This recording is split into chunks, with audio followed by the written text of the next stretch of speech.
certeza iria chegar em tempo, porque o trânsito lá, final de tarde, é um inferno, né, naquele pedaço.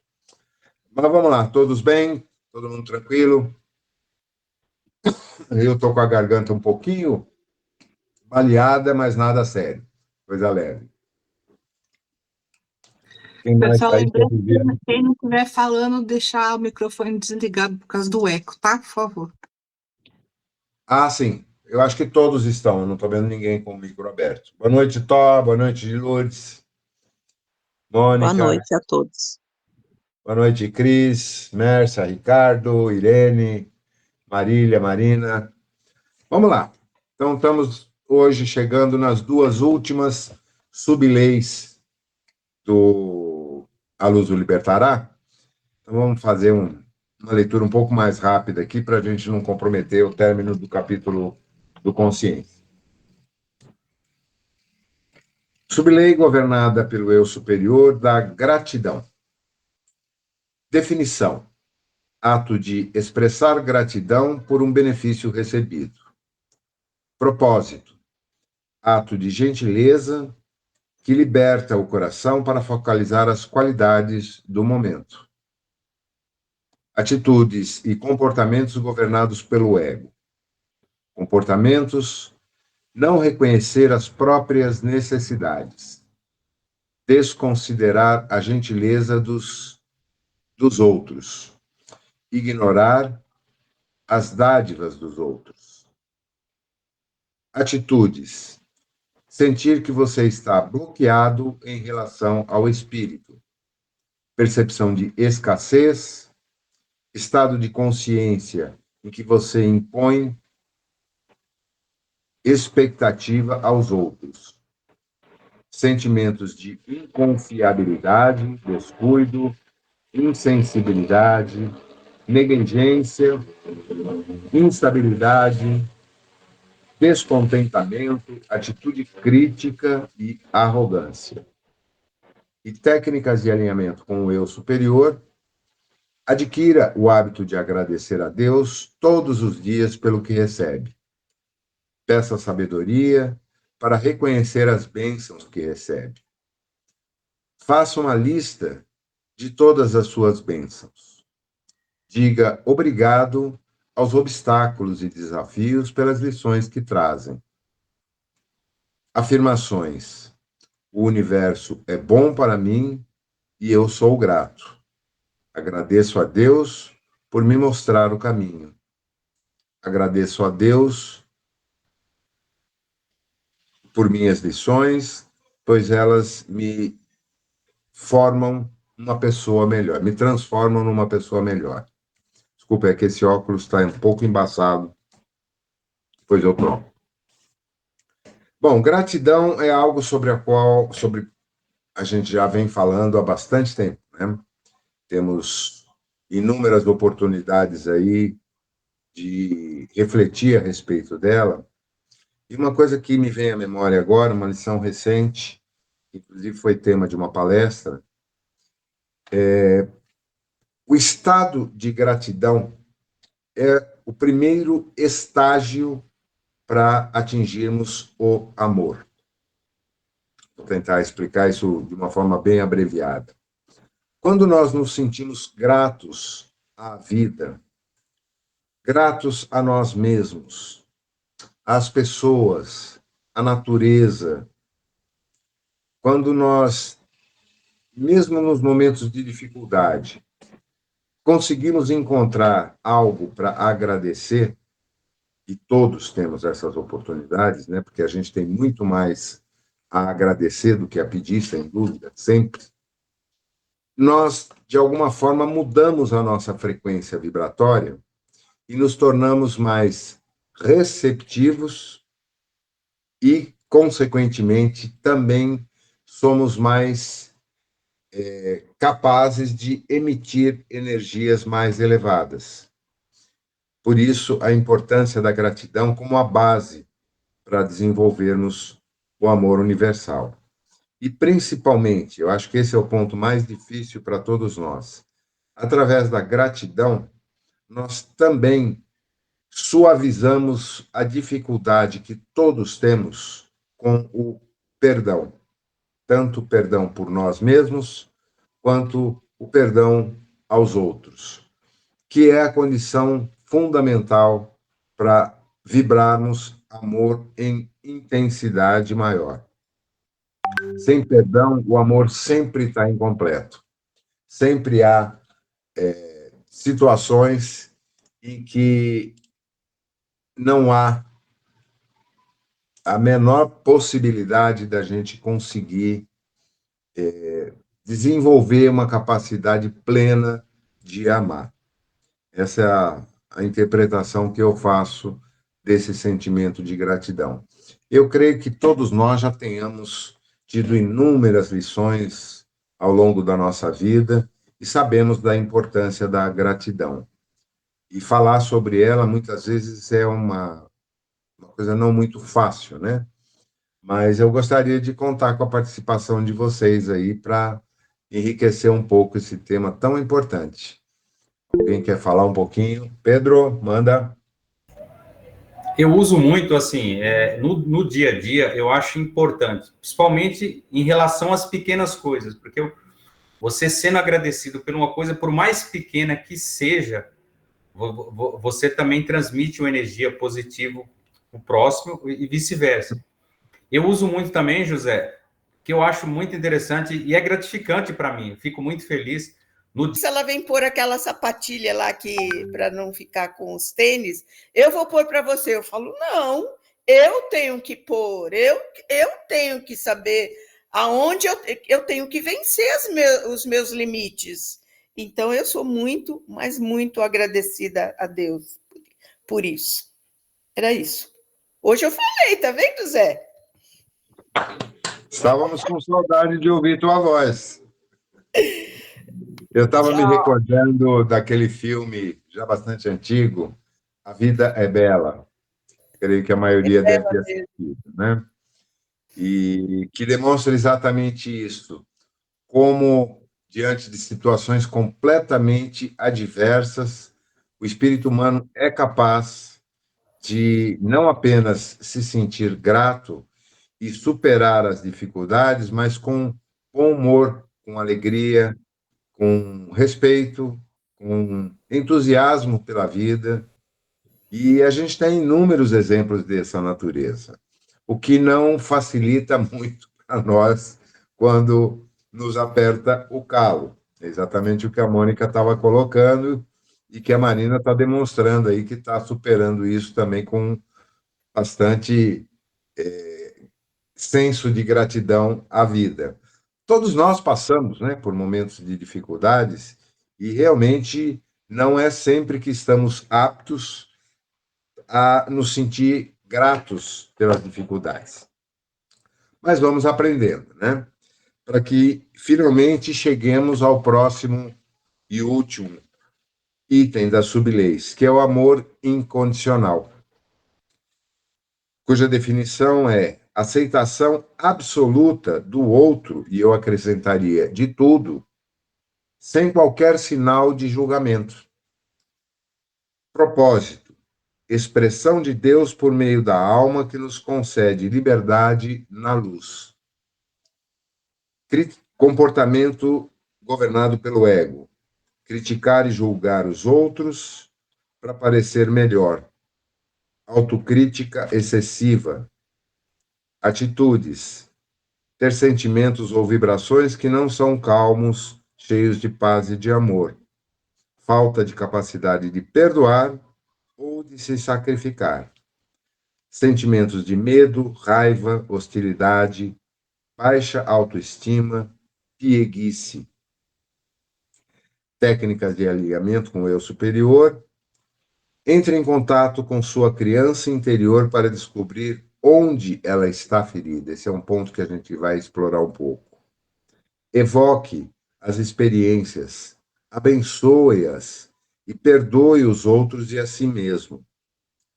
Observe os outros de um ponto de vista distanciado. Visualize a luz interior permeando cada célula de seu corpo. Medite todos os dias para aquietar a mente. Veja Deus em todas as coisas. Saiba que você é um ponto de luz e que Deus está dentro de você. Afirmações. Eu adoro dar e receber. Agradeço a Deus por tudo que sou.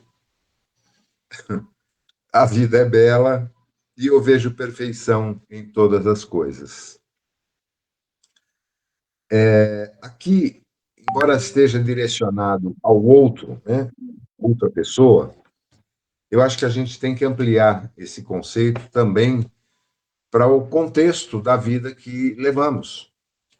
Porque, mesmo que tenhamos já adquirido alguma habilidade em despertar em nós esse amor incondicional pelas pessoas, mesmo por aquelas mais difíceis, eu acredito que estamos todos ainda engatinhando nesse ponto, torna-se talvez mais difícil nós termos a mesma sensação de amor pela situação, pelas pessoas que estão distantes de nós e com as quais nós não nos relacionamos, mas cujas decisões impactam não apenas as nossas vidas, mas a situação geral, como, por exemplo, os governantes, as pessoas que praticam atos de violência, aqueles que são responsáveis pelo funcionamento de determinados serviços dos quais nós necessariamente precisamos usar,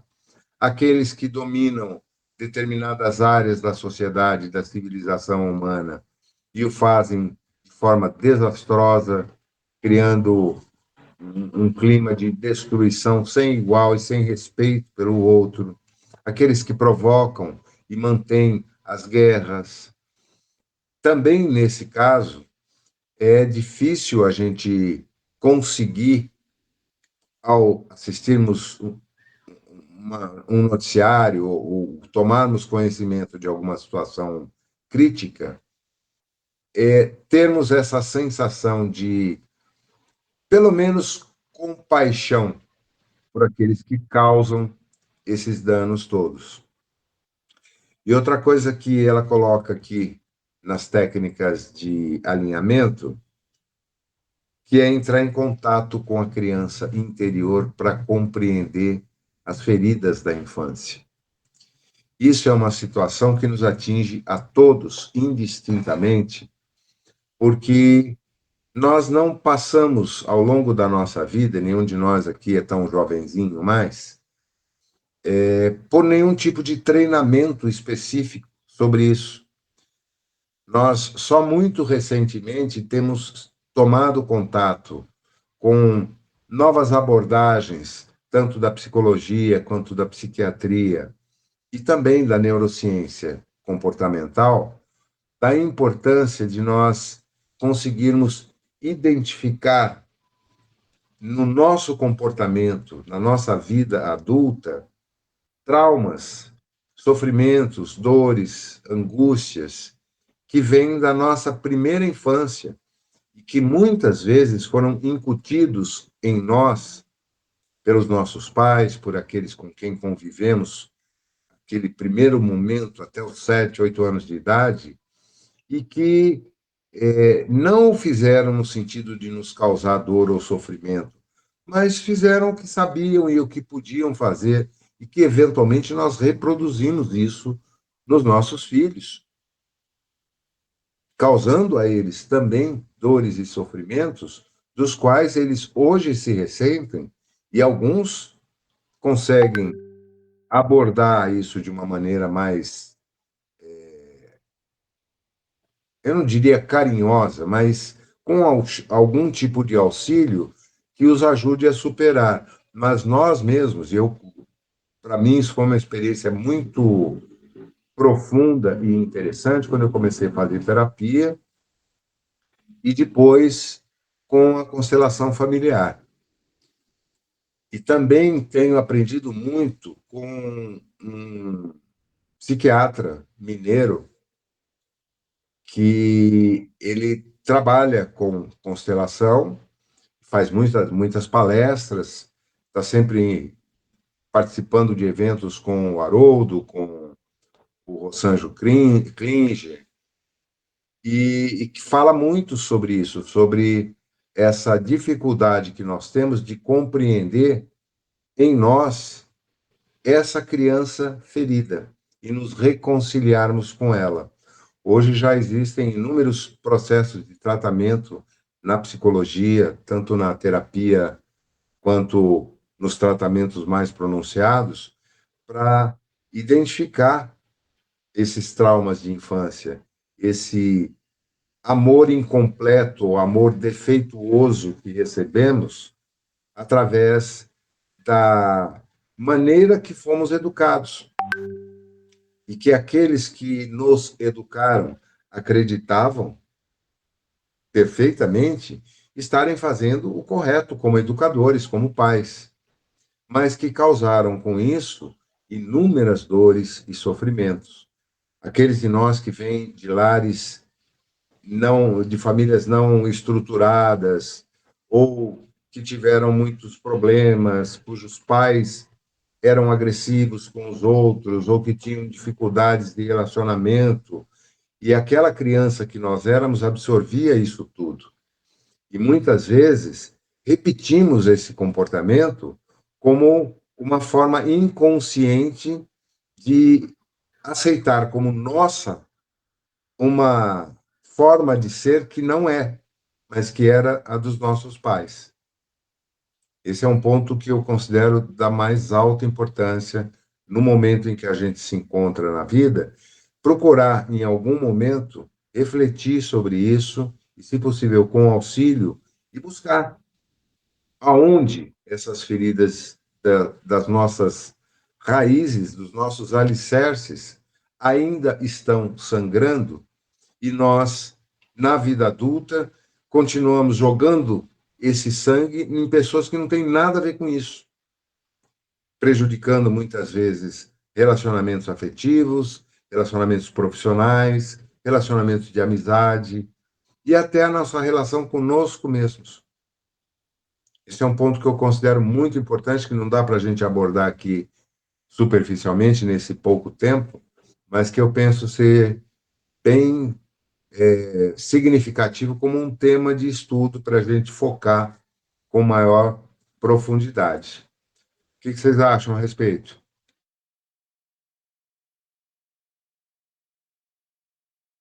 Isso tem muito a ver com a psicologia, né? Que é uma coisa também muito abrangente, que penso eu que fujo um pouco do espiritismo, que a psicologia é uma outra ciência, né? Não, acredito, sem dúvida, que nessas interferências psíquicas, psicológicas, essas questões da infância, mas isso é muito abrangente, né?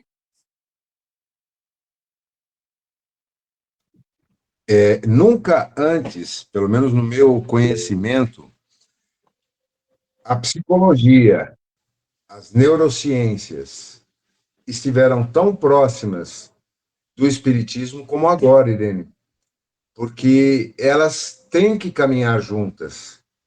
E, felizmente, isso está acontecendo.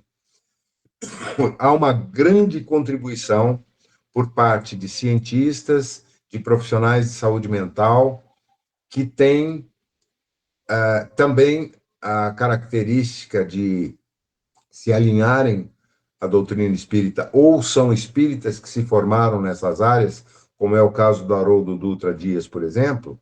Ele, embora tenha sido juiz de direito a maior parte da vida profissional dele, de alguns anos para cá, ele se dedicou a fazer um curso de psicologia, fez pós-graduação, fez doutorado, depois ele fez um pós-doutorado em neurociência, e agora, em 2025, ele está fazendo outro pós-doutorado em Harvard sobre neurociência. E ele usa isso de forma brilhante, não apenas nas palestras dele, mas também na área profissional, que hoje é a principal atividade dele, na escola dele, que é o Odisseia Academy, que é uma escola de formação pessoal.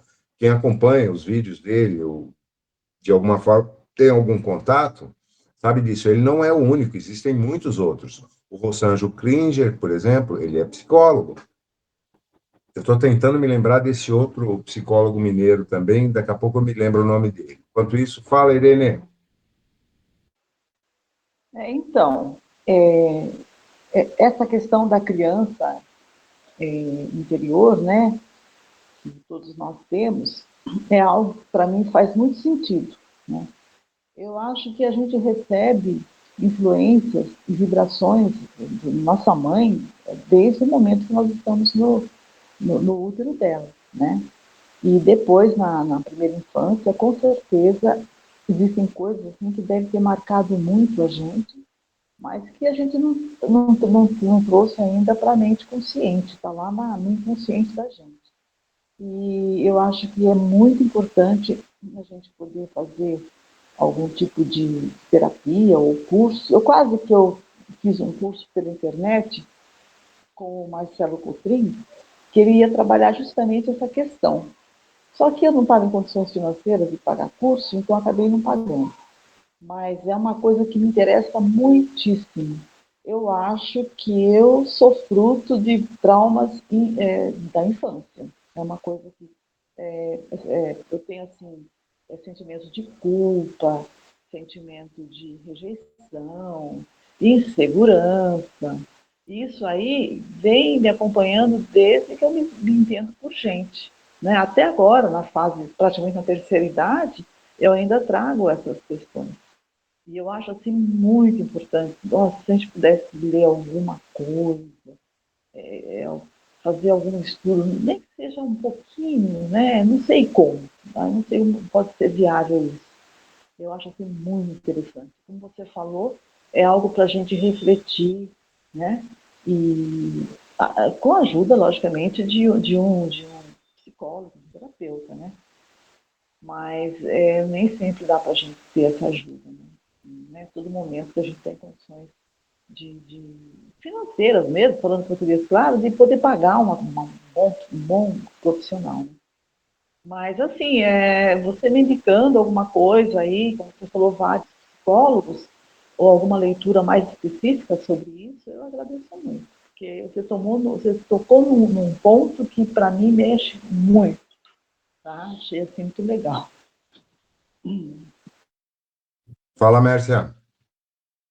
Você sabe que eu lembrei de uma coisa que Sartre, né, falou, que não é o que fazem com você, mas o que você faz com o que fazem com você. Porque cada um elabora de um jeito tudo porque passou. Então, essas questões, a meu ver, têm que ser tratadas individualmente, com um psicólogo, com uma terapia, porque cada um tem as consequências daquilo porque passou. Um tem de um jeito, outro tem de outro, todo mundo tem, é lógico que tem, né? Mas eu lembrei disso, que é o que você faz com o que fizeram com você, né? Eu acho até engraçado isso, mas não há dúvida que cada um elabora as coisas de um jeito. Eu não sei se teria algo generalizado para todo mundo. Então, por isso que eu digo, é muito abrangente, porque eu acho que fazer uma análise é outra coisa, e a análise também demora anos até.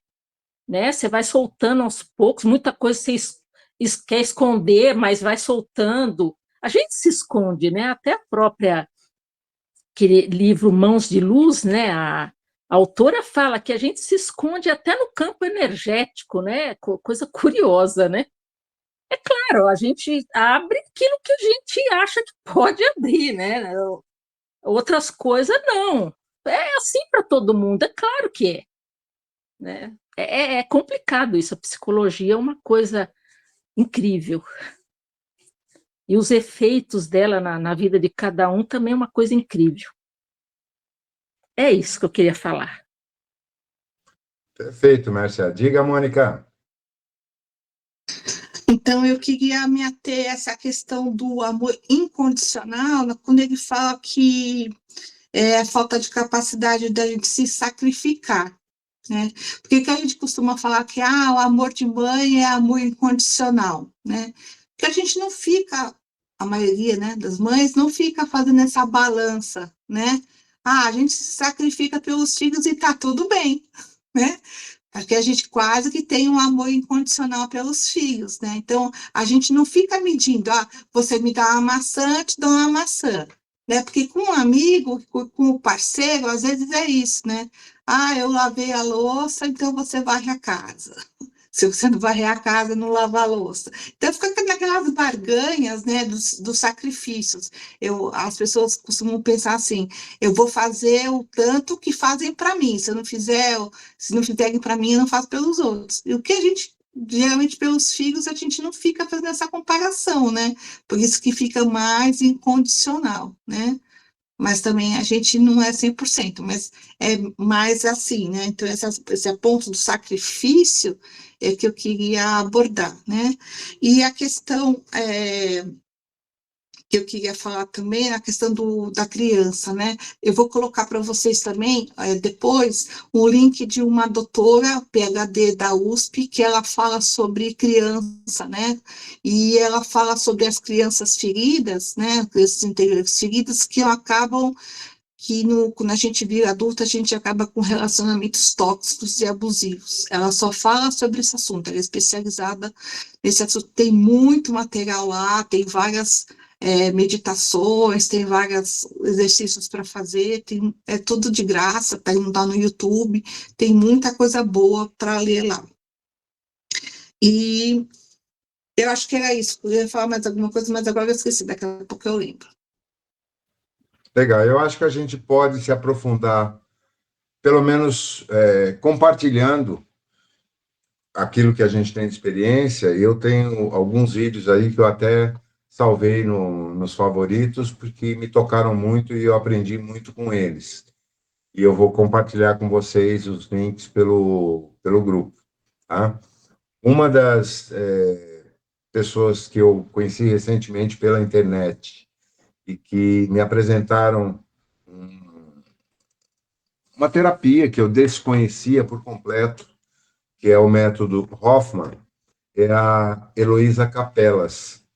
Ela é a CEO desse Instituto Hoffman no Brasil, e ela tem alguns vídeos fantásticos que tratam desses aspectos da formação de todo ser humano, que acaba, de alguma maneira, afetando a vida adulta e que muitas vezes é um processo de repetição de comportamentos, de tratamentos, de relacionamentos tóxicos, como a Mônica acaba de citar, e que a gente interioriza e abafa de alguma forma, e principalmente todos nós temos alguma queixa dos nossos pais em algum momento da nossa vida de infância.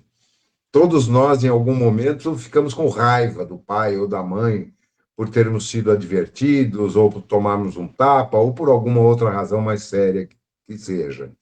E isso fica, muitas vezes, embutido em nós. E nós, ao longo da nossa existência, passamos a ver os nossos pais com um senso crítico muito forte. E aquilo que criticamos nos que nos antecederam, nós fatalmente acabamos repetindo na nossa vida. Isso é recorrente, inclusive na literatura, na história, tem inúmeros exemplos. Eu vou deixar para que a gente explore um pouco melhor esse tema depois. Primeiro eu vou passar bastante informação, quero que você passe também, Mônica, quem mais tiver contribuições a respeito disso, para que a gente possa, depois, numa próxima aula, tirarmos um tempo só para falar sobre isso. Diga, Mônica. Então, eu lembrei que eu ia falar. Aqui, quando ele fala que a gente tem que ter calma nas situações, né? Porque daí eu lembrei assim, ontem eu ouvi a Mônica de Medeiros falar a respeito do gato dela, né? Aí ela estava falando assim, aí eu lembrei, vou fazer assim, que você esteja discutindo com uma pessoa, um amigo, ou alguém que não seja da sua família ou que seja. Quando você está discutindo que você usa a raiva, né, que é um sentimento que você está pondo para fora, aquele sentimento de raiva, ou seja, você não está enxergando amor naquela situação, né, a gente deve parar um pouquinho, usar a calma e se perguntar, Se Jesus Cristo estivesse aqui do lado, eu vendo discutir essa bobagem com essa pessoa aqui, será que eu ia me envergonhar dessa discussão que eu estou tendo com essa pessoa, né? Então, assim, porque se a gente está discutindo coisas bobas, né, e a gente está sendo agressivo, está tendo raiva e tal, a gente não está demonstrando, não está usando o amor naquela discussão, porque a gente tem maneira de discutir mais amorosamente, né, e incondicionalmente. Mas a gente deve usar a calma para falar assim, pô, Jesus está vendo, né, será que eu vou me envergonhar de estar tendo essa atitude com essa pessoa, né? Então, assim, essa autocrítica que a gente deve fazer para a gente, para realmente ponderar, né? Se eu estou sendo amoroso, se estou sendo rude, né? Eu tenho feito essas paradas, assim, de parar e perguntar assim, vale a pena? O que o pessoal fala assim, vale a pena ter razão ou, né, ou ter paz, né? Então, às vezes entra nisso, né? Que a gente eu, por exemplo, quero ter razão em tudo, que eu sou engenheira, né? Então, às vezes, às vezes a gente tem que falar assim, não, deixa pra lá, deixa o cara achar que tá certo, tudo bem, né? Então, esse amor incondicional também, de não estar agredindo a pessoa, não estar usando a raiva, não estar despejando tudo em cima da pessoa, é um momentinho da calma, que a gente deve sempre se perguntar assim, tem gente olhando, será que eu vou me envergonhar pelo que eu estou fazendo? Acho que é um trabalho que ajuda, sim. Perfeito. Bom, vamos fazer a aventura aqui de trocarmos de sala com esse mix de dispositivos aqui, ver se dá tudo certo para a gente prosseguir, tá? Estou fechando essa sala e abrindo a outra.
Pronto, estamos todos aqui?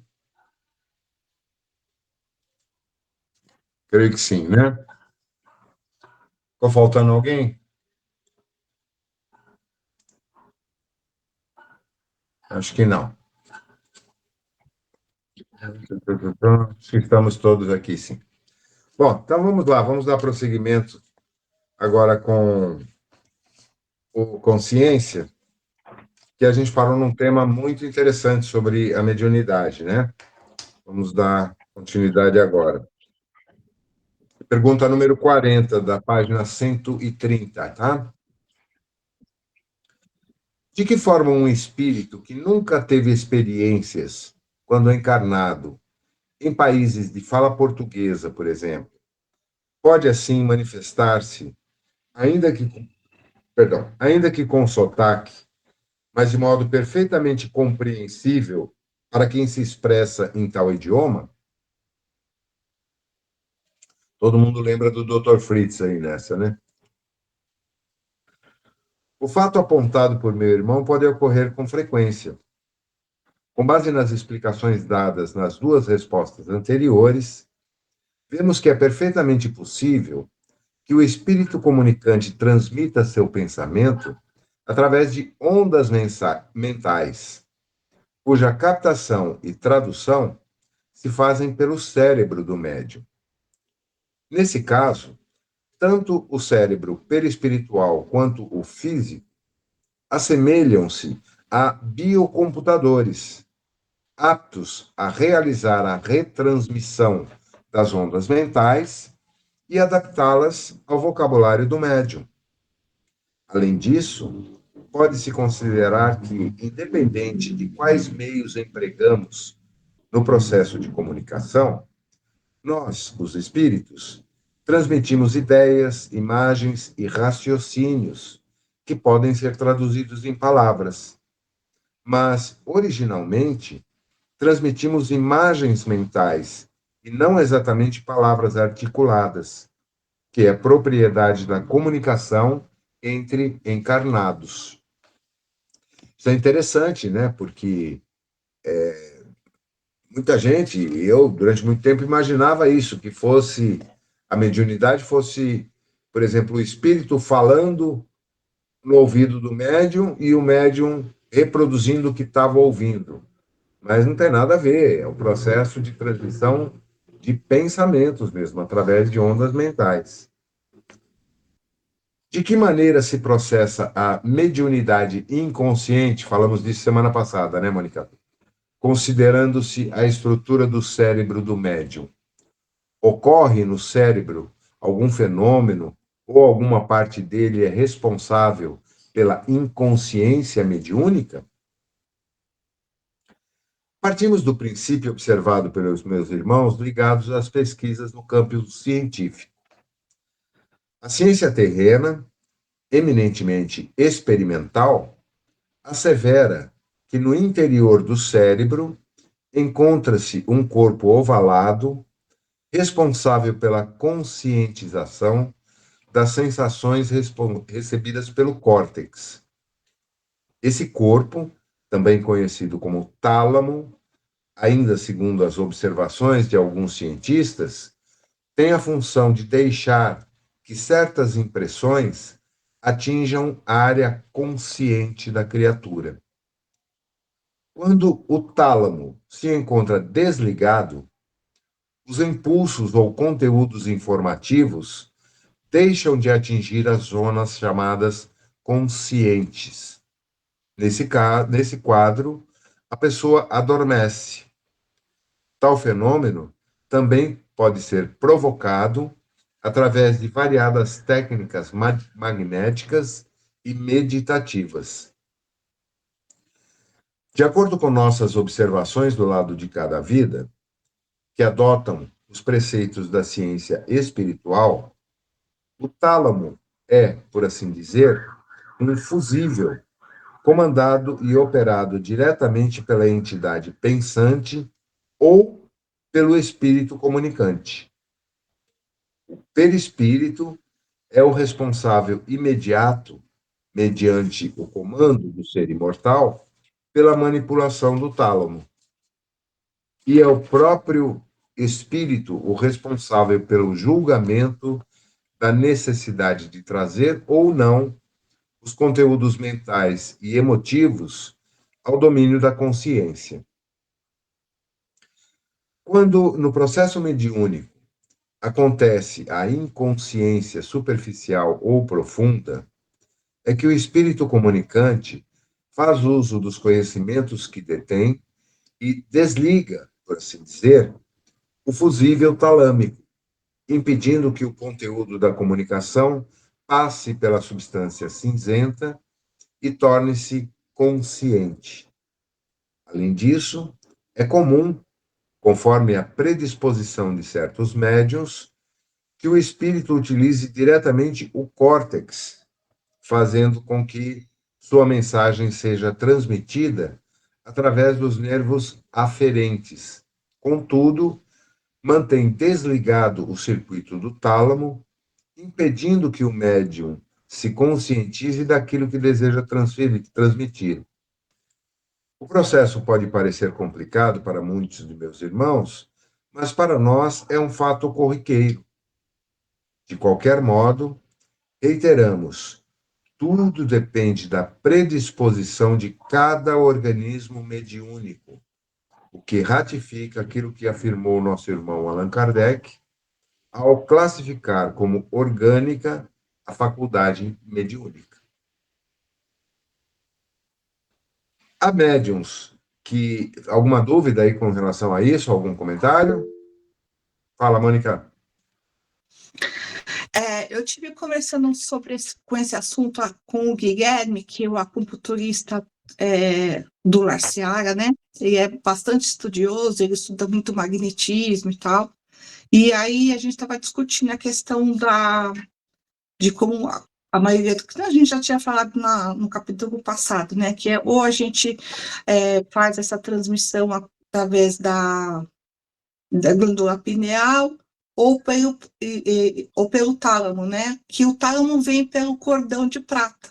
Então, a gente estava discutindo justamente isso, que eu, por exemplo, a maioria das comunicações eu vejo que vem pela pineal. Então, as minhas comunicações praticamente são todas conscientes. Então, tudo que eles falam, eu ouço, a maioria eu me lembro. Eu me lembro exatamente quando está acontecendo, depois, às vezes, que encerra os trabalhos, me dá um apagão, mas é depois, mas no momento estou lembrando de tudo, eu consigo conversar com as pessoas que estão doutrinando ali, estou ouvindo tudo, estou participando, mas então que vem pela pineal. Quando vem pelo cordão, que aí que vamos falar assim, que domina o tálamo, aí que fica se liga e desliga da consciência, né? Do tálamo, liga e desliga do tálamo. E quando vem pelos chakras, foi o que eu falei semana passada. Quando vem pelos chakras, não é que você perde a consciência, é que o seu corpo não domina, perde o domínio da fala e perde o domínio da audição. Passa a ser deles e não da gente. Mas a gente está ouvindo, está consciente, mas não consegue falar, não consegue se mexer, essas outras coisas, que às vezes acontece comigo também. Eu estou ouvindo, estou sentindo, mas eu não consigo falar, não consigo mexer. Então, assim, acho que isso vem um pouquinho pelo chakras, eu vejo essas duas distinções. Se vocês quiserem, a gente pode até pedir para o Guilherme participar um dia aqui com a gente e ele explicar perfeitamente essas diferenças, porque ele é bastante estudioso sobre esse assunto. Seria ótimo, convide ele. Nosso grupo é aberto, Mônica. E é sempre interessante a gente explorar sobre outras óticas e também, como você tem essa facilidade e esse contato nas suas experiências de trabalho mediúnico, leve essas questões que surgem aqui e peça inspiração para que você possa também passar as inspirações que eles te colocarem, as intuições, para que a gente possa aprender também, né? O que não impede, inclusive, que isso ocorra mesmo durante o momento da aula. É uma coisa natural. Porque todos nós estamos aqui, em certa medida, sendo intuídos. Nós estamos com um propósito em comum, estamos sendo amparados, orientados, e aqueles que nós já na abertura agradecemos a presença, também tem toda a faculdade de se manifestar através de nós, mesmo que nós não percebamos. E serão muito bem-vindos sempre, né? Então vamos lá, próxima. Há médiuns que, mesmo apresentando inconsciência, permanecem sensíveis a frio, calor, dor e diversos fatores materiais no decorrer da comunicação. No entanto, há aqueles que, além da consciência, perdem igualmente a sensibilidade cutânea, entre outras. São médiuns inconscientes que não sentem dor, frio, sede, nem mesmo sentem a ação de substâncias ou elementos como fogo, que não lhes causa nenhum efeito durante os momentos de transe. Essa insensibilidade se deve a algo que ocorre no corpo espiritual ou no organismo físico dos médiuns. Aqui, acho que alguns de nós devem ter assistido ou ouvido falar daquelas pessoas que caminham sobre brasas, né? Alguém já lembra-se disso, não? De ter assistido ou visto? Na minha infância, eu cheguei a presenciar isso. Eu já presenciei médium colocar a mão em caldeirão de fogo, já presenciei médium apagar charuto na língua e não acontece nada. É impressionante, uma coisa impressionante, é horrível. É exatamente a isso que está se referindo. Vamos ver o que o Joseph nos esclarece aqui.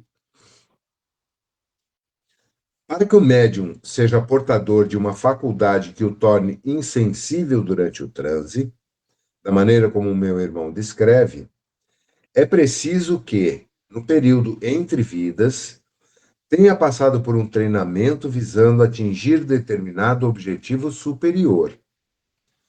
Portanto, primeiramente, o perispírito deve, de antemão, ser preparado vibratoriamente para o exercício da mediunidade, que se dá de forma toda especial quando se avalia ser necessário ao médium e aos espíritos comunicantes que ele tenha uma faculdade com as características mencionadas.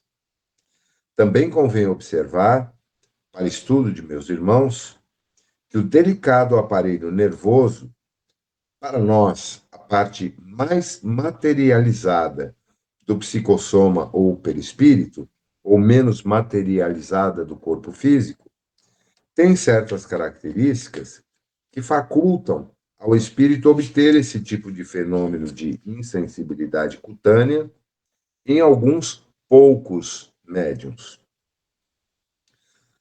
A substância química conhecida pelos estudiosos como acetilcolina, encontrada nos espaços microscópicos existentes entre as sinapses e os neurônios, é o elemento através do qual os espíritos manipulam os recursos para obter a insensibilidade cutânea de alguns de meus irmãos médiuns. Isso se explica, inclusive, no caso de algumas cirurgias espirituais que envolvem tratamento mais invasivo, sem que aquele que esteja se submetendo sinta nenhum tipo de dor.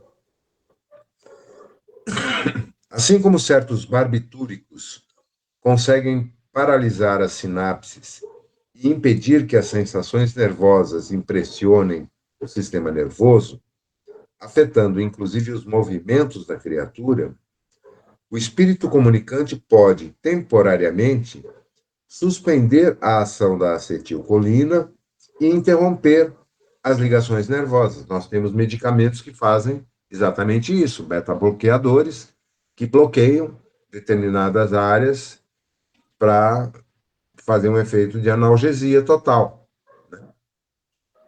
Até nas anestesias hoje utilizadas.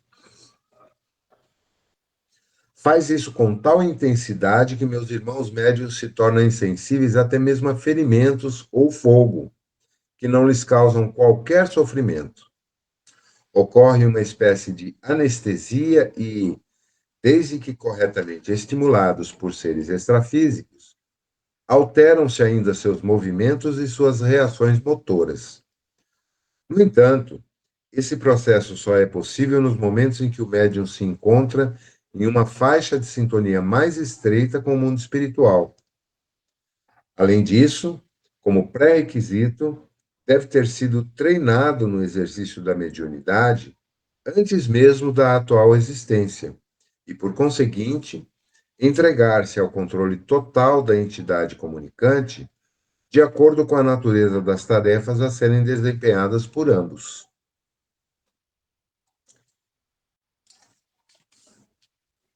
Voltando ao comentário sobre a glândula pineal, os cientistas, mais precisamente os fisiologistas, ainda que tenhamos pouco estudo do assunto, afirmam que essa glândula tem como função frear o desenvolvimento sexual até que o indivíduo atingir a puberdade. Dizem ainda que ela é um vestígio de órgão que evoluiu, presente nos antigos vertebrados. Do ponto de vista da ciência espiritual, o que pode ser explicado? Aqui eu faço uma observação. Essa linha de pensamento já foi superada pela ciência médica há bastante tempo, desde o final do século passado, tá? O estudo da pineal vem sendo desenvolvido cada vez com mais intensidade, com maior frequência, em todos os institutos de pesquisa da neurologia, da neurociência, e, em especial, nessa virada de século, com o grande avanço das tecnologias de imagem que permitiram o estudo do cérebro humano funcionando, ficou muito claro que a pineal tem inúmeras outras funções, além dessa que ela exerce na fase primeira do desenvolvimento do ser humano, que é conter a libido. O sistema límbico fica limitado por ação da pineal até aproximadamente os 12, 13, 14 anos, isso varia muito de cada indivíduo e de cada gênero, tudo é muito influenciado. Mas esse conceito aqui já está ultrapassado.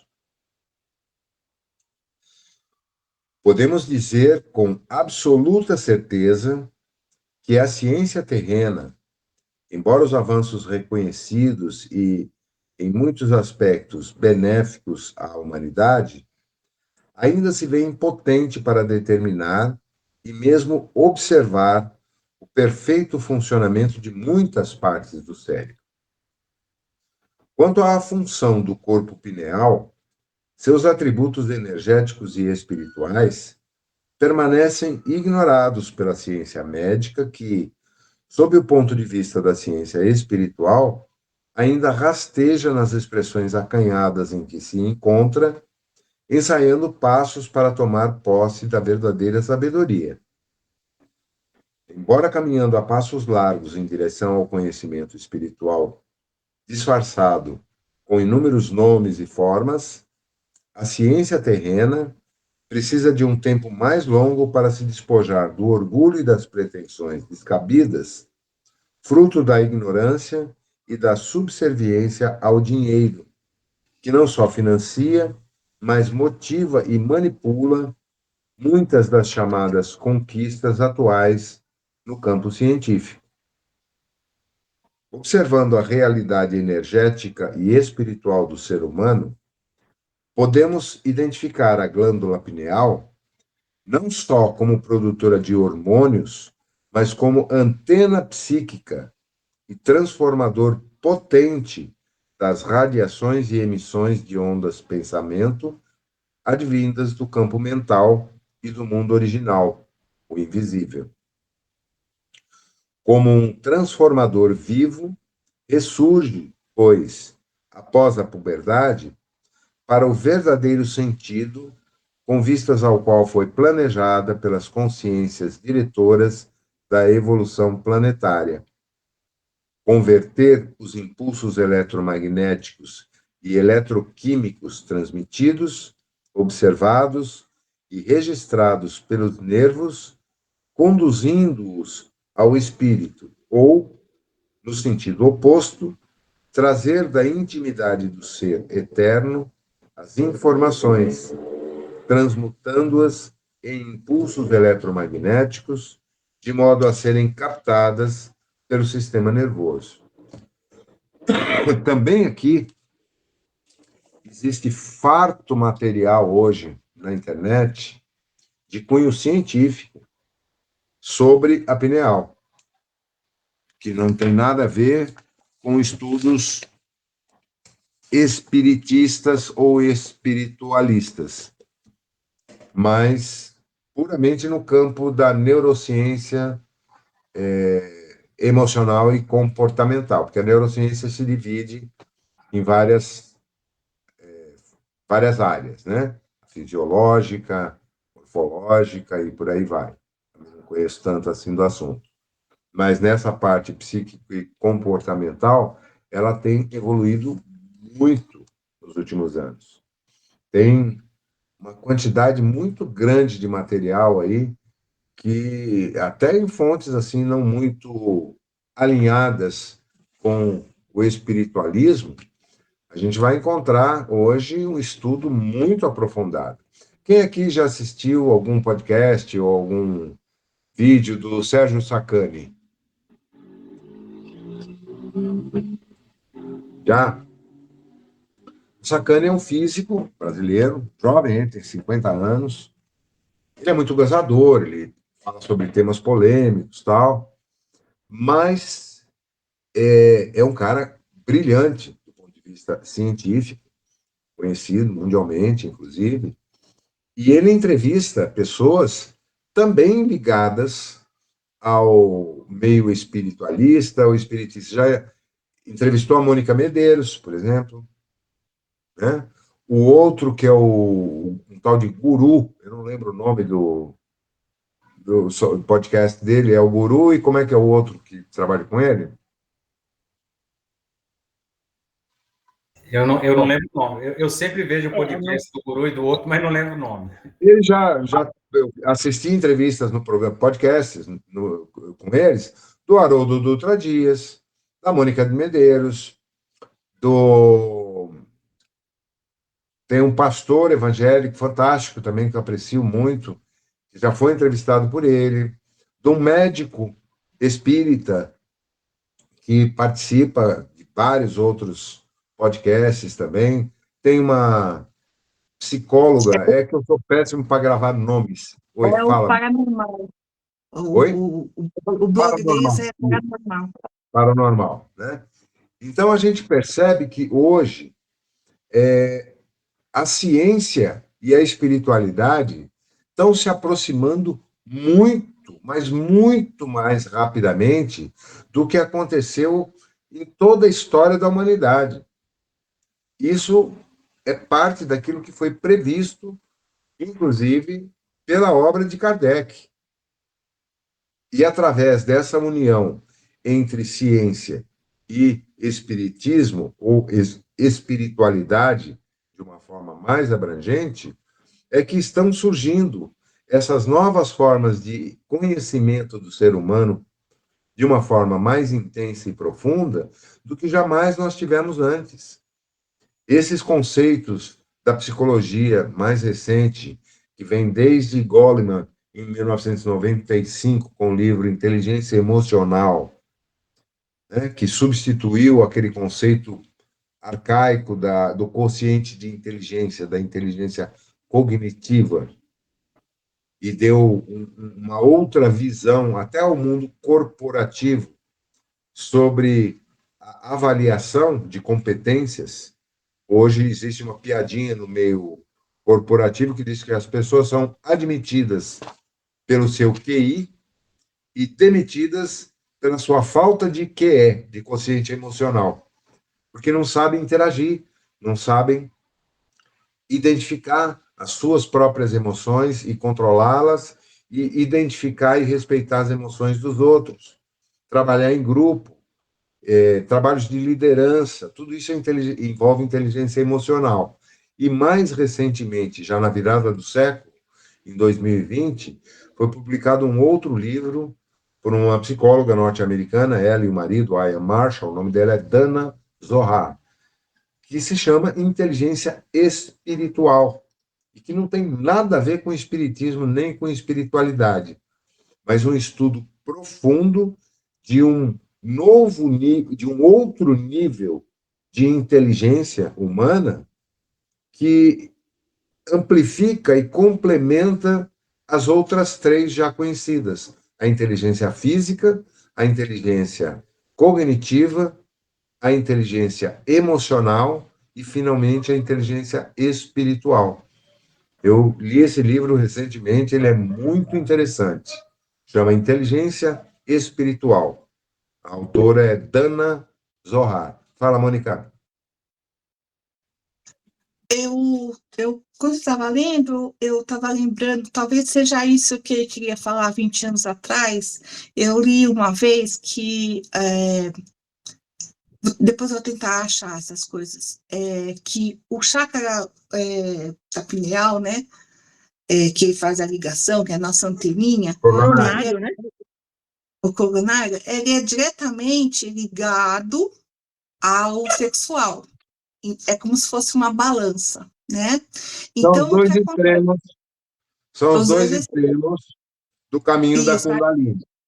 Isso. Aí o que acontece? Quando a gente, vamos falar assim, a gente vai envelhecendo, a gente vai, teoricamente, usando mais o coronário, mais a espiritualidade, né? A gente vai desenvolvendo mais a espiritualidade, menos a sexualidade. Eu já vi muitos casos que as pessoas abandonam a sexualidade, abandona tudo que tem a ver com a sexualidade, com a parte terrena, né? Então, a pessoa vive de espiritualidade, e acaba que o chakra da sexualidade está zerado, não tem energia nenhuma. A pessoa acaba enlouquecendo. Então, assim, acho que isso que talvez ele quis dizer nesse momento aqui, que uma comanda a outra, né? A pineal comanda a sexualidade, tal. Não é que comanda, mas eles são interligados. E quando você tem um muito desequilibrado em função do outro, você afeta. Então, se você não tem não tem espiritualidade nenhuma, você vai para a sexualidade absurda. Se você tem a sexualidade abandonada, você vai para uma espiritualidade absurda que você também vai enlouquecer. Porque as coisas precisam estar em equilíbrio. Eu acho que talvez seja isso que ele queria dizer há 20 anos atrás, sabe? Tem estudo sobre isso. Sem sombra de dúvida, porque isso é um desequilíbrio dos chakras. O chakra básico, ou genésico, como chamam alguns, que é a base do Kundalini e que se conecta com a energia telúrica da Terra, é a nossa base fundamental de existência. Eu acho que compartilhei com vocês tempos atrás um PPS, um vídeo, que é uma ilustração sobre os chakras, The Illuminated Chakras. Eu compartilhei isso com vocês, acho que a Mônica não estava no grupo ainda, que foi, assim, o vídeo mais interessante que eu assisti sobre chakras até hoje, olha que não foram poucos, tá? E ele mostra claramente isso, a importância de que cada um dos chakras esteja alinhado e vibrando na sua frequência correta, nos colocando em contato com o universo de forma sadia, produtiva, útil.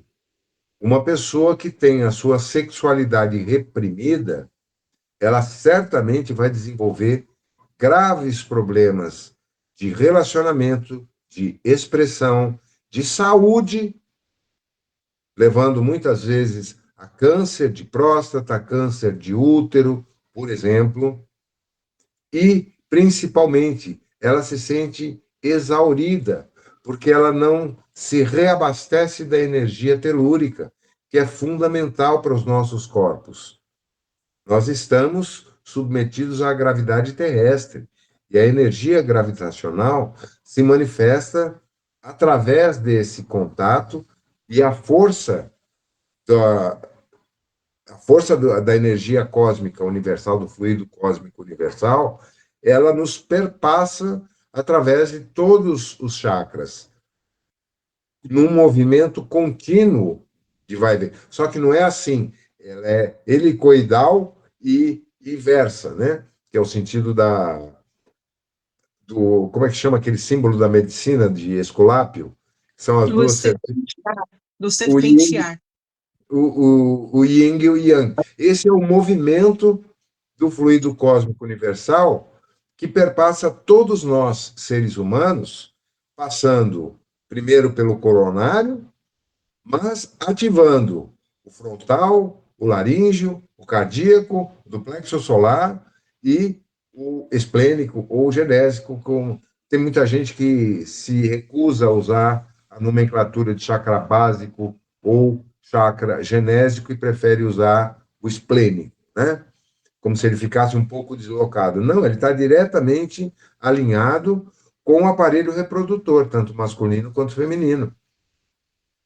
E é de extrema importância que ele seja bem abastecido. Eu me lembro uma época, eu era jovem ainda, e eu tive um momento assim que eu estava passando por alguns problemas muito sérios, no campo da afetividade e tudo mais, e eu conhecia um xamã, que é um cara que eu respeitava e respeito muito ainda hoje, nem sei se ele está vivo, mas, aliás, se ele está no plano material, mas ele... Só um instantinho, Cris, já vou passar a palavra para você. E ele me recomendou que eu me levantasse da cama antes do nascer do sol, colocasse uma roupa leve sem cuecas e fosse para um lugar mais próximo possível de casa, onde eu tivesse a condição de me sentar na terra. Tem um campo de futebol aqui perto de casa, hoje não daria mais para fazer isso, porque é muito movimentado. Mas na época não era. Ele falou, se você não puder tirar a bermuda, não vá sem cueca, sem nada. Fique sentado, meditando, respirando profundamente durante pelo menos 10 minutos, durante 5 dias. Nossa, aquilo me energizou de uma forma impressionante. E não foi por autossugestão. Eu senti fisicamente a diferença. A gente sente, por exemplo, a recarga que a gente sofre quando a gente caminha descalço, seja na areia da praia, seja num ambiente de terra batida. Quanto mais próximo da natureza estivermos, nós absorvemos essas energias. E absorvemos através de todo o nosso corpo e de todos os nossos chakras. Agora, muitas vezes essas experiências traumáticas da infância acabam travando, bloqueando o chakra básico. Fala, Cris.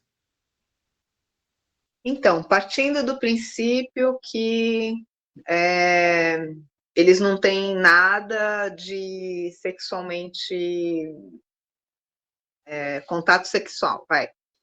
Essas pessoas que ficam enclausuradas, esses padres, frades, sei lá, essas pessoas. Então, como que Os rola? eremitas. Oi? Eremitas. Essas pessoas que ficam, doam a vida e, sabe, para religião, para espiritualidade, eles estão desequilibrados, mas e aí? Porque eles não são espíritas, eles não sabem isso, né? Vão partir do princípio que eles não tenham nada, né? De sexualmente falando, né? Que eles não tenham relação nenhuma. Eu tive uma tia que ela era noviça e desistiu porque viu algumas coisas e ela nunca falou o que era. Mas a gente agora adulta, a gente imagina o que pode ser, né? E eles ficam desequilibrados? Como que rola? Fala você primeiro, Mônica. Então, o chakra, vou falar que a gente chama de sexual, não quer dizer que você tenha que fazer sexo. O chakra sexual tem a ver com a criação. Então, tem a ver com a criatividade, de você produzir coisas, né? Então, não tem a ver só de fazer sexo, né? Porque é celibato, né? Então, assim, não é porque eu estou separada, eu não estou fazendo sexo, meu chakra sexual está desequilibrado. Não, porque eu continuo produzindo, continuo criando, continuo tendo criatividade, fazendo coisas. Então, ele está energizado, andando na grama, essas coisas todas, mexendo com as plantas. Então, essa parte criativa, ela continua totalmente estimulada. Né? Então, a gente pode estimular, inclusive, só com a mente, né? Não é porque a pessoa não faz sexo com alguém que ela não pensa e ela não consegue energizar o próprio chakra, né? Então, é mais eu acho que é nesse sentido. Na minha encarnação passada, quando eu era freira, eu devia fazer isso, né? Então, assim, eu acho que é um pouco mais ligado a isso, tá? Ô Zé, depois, se você puder, por gentileza, compartilhar novamente o vídeo desse. Eu queria repassar, inclusive, para o pessoal que trabalha com a gente na Cromo, que eu tenho certeza, eu mesmo não me lembro de ter visto. Eu gostaria de rever ou ver ou ver pela primeira vez para poder. A gente tem que sempre se aperfeiçoar e estudar, né? Não tem jeito. Tá, eu vou procurar, é fácil de achar porque esse vídeo ele está no YouTube. Então eu não vou Certo. passar, eu vou passar o link para o vídeo do YouTube, tá? Obrigado. O nome é The Illuminated Chakras. Eu vou achar e já passo o link para vocês. Muito obrigado. Imagina. Complementando o que a Mônica falou, Cris, primeiro, essa energia, que em sânscrito se chama de Kundalini, tá? Ela é reportada desde os estudos mais antigos que se conhecem na humanidade. E é exatamente isso, é a energia criadora. Ora, a função primária do sexo é a criação de vida. A união de dois seres através do sexo é a que representa a maior capacidade criativa que nós podemos ter nesse mundo tridimensional. Criarmos um corpo que vai abrigar um outro espírito. Isso é o máximo da criação. Mas que não é prerrogativa apenas dos humanos, mas também no mundo animal e também no mundo vegetal. Tá? Agora, quanto ao celibato imposto, que tem origem lá na Idade Média e em alguns outros arquétipos religiosos do passado, geralmente são imposições e não vocações, e levam a distorções extremamente traumáticas, que são a história da Igreja Católica Apostólica Romana desde que ela foi criada. Os padres pedófilos, as freiras lésbicas, os conluios entre padres e freiras e noviças, estupros ocorridos nos conventos, isso é matéria histórica, com H. Por quê? Porque é uma distorção. A Igreja foi, de alguma forma, a responsável, a Igreja Católica, por perverter a imagem do sexo e torná-lo uma coisa pecaminosa, tornando a figura de Eva a causadora de todos os males da humanidade, e que resultou nessa sociedade patriarcal, que ainda hoje se expressa na sociedade humana, e que avilta o gênero feminino, a mulher, da forma como nós vemos na nossa sociedade. Tudo isso é distorção, não apenas cognitiva, mas emocional. E tem a ver com desequilíbrios também na área do chakra básico ou genésico, porque a pessoa que emocionalmente não consegue se relacionar, e a sexualidade não se exprime apenas através dos órgãos sexuais ou através do ato sexual em si. Há pessoas que atingem prazer infinitamente elevado num contato sexual não físico. O Kama Sutra ensina isso. Sempre existiram conhecimentos profundos a respeito dessa área. Agora, as distorções às quais a nossa sociedade foi submetida, principalmente a nossa sociedade judaico-cristã, sempre teve essa visão negativa do gênero feminino, do yin.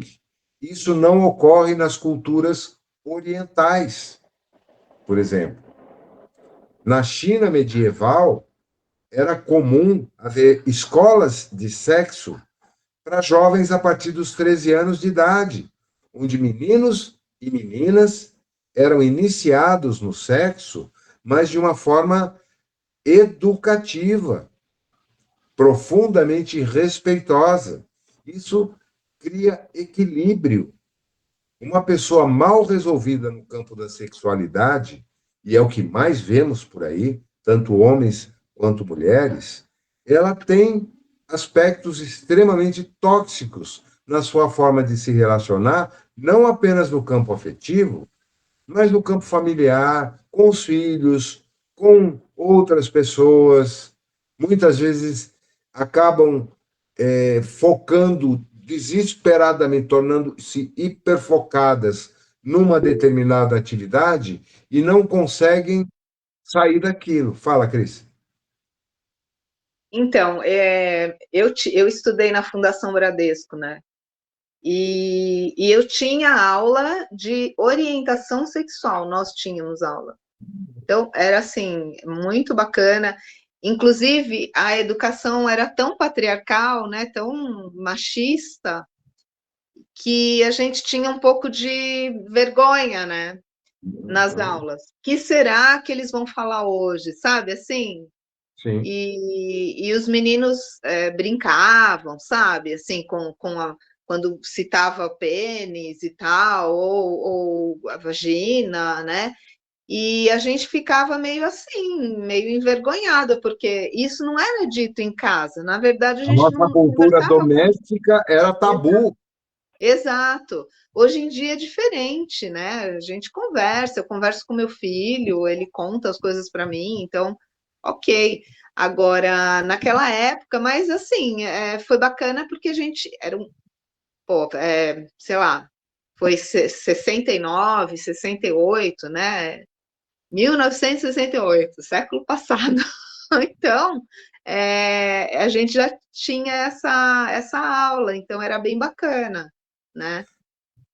Agora Pena você que vê todas o as pessoas quanto não tem tiveram, né? sido polêmica a adoção de orientação sexual nas escolas recentemente, porque há uma parcela significativa dos nossos legisladores e governantes que são frontalmente contrários a isso, condenam de forma absurda. Por quê? São também mal resolvidos, nós não podemos criticá-los e nem censurá-los, mas entendê-los como pessoas que também têm dificuldades nessa área, como a maioria de nós teve. A minha educação sexual começou com aqueles famosos catecismos do Zéfiro, nos anos 60, final dos anos 60, que a gente chamava de catecismos. Ali é que a gente começou a aprender, de fato, o que era a prática sexual. Ora, com a tremenda de uma distorção, focando só no sensual, só no mais vil, no mais sujo, que não era definitivamente educativo. Agora, hoje, se uma escola privada ou pública adota alguma forma de educação sexual, as cartilhas vão parar no Congresso Nacional, como aconteceram recentemente. Agora, o equilíbrio, a dosagem dessa transição não vai acontecer na nossa geração. É um processo em curso, mas naturalmente adiantado ao extremo hoje por conta da internet. Qualquer menino ou menina hoje de 11, 12 anos de idade já viu vídeo pornográfico da pior qualidade.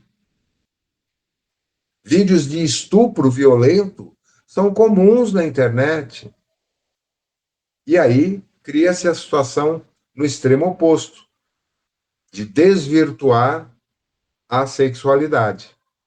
Fala, Mércia. Desculpe, é o horário, Zé. Dá uma olhada no horário. Nossa, me perdoe, eu estou olhando para o relógio da gravação, já estamos 21h36, me perdoem, gente. É que eu estou vendo aqui a chamada que é o tempo de gravação. Vamos fazer nosso encerramento e vamos contribuir com informações, com links para vídeos sobre esses temas que a gente colocou, tanto da criança interior de cada um de nós, quanto da sexualidade, quanto dos chakras, tá? Por hoje, muito obrigado a todos, estejamos em paz nesse restante de semana. Gratidão àqueles que nos intuíram, nos orientaram, e, em especial, nessa semana do Dia das Mães, vamos evocar aqui a nossa Mãe Maria e pedir que ela abençoe a todas as mães, inclusive as que estão aqui conosco hoje, e que permitam que esse final de semana, que essa comemoração tão bonita, seja amorosa, pacífica, respeitosa e sadia para todos. Ave Maria, cheia de graça, o Senhor é convosco. Bendita sois entre as mulheres e bendito é o fruto do vosso ventre. Santa Maria, Mãe de Jesus, roga por nós, aprendizes dessa vida, agora e na hora de nossa passagem. Que assim seja, graças a Deus. Fiquem em paz, até a próxima. Boa semana para todos.